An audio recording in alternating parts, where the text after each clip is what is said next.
तेरे खूते आया ते एक जट खलाओ नादा उन्हें मैकू एक चीज दिखाई जदा ना मैकू ने आंदा हथ जेड़ा लम्मा ते मुठ जेड़ा मोटा आई उछल उछल के तैंदे रांदा तू डर को लू चन इंज बजियो बदा परदेस च धक्के खांदा लन पुछिया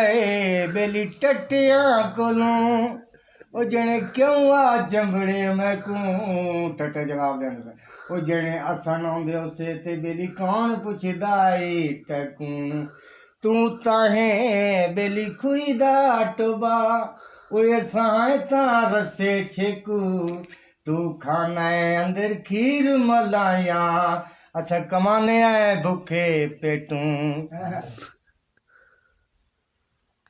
वाह वाह सुअर बाबा तो कुछ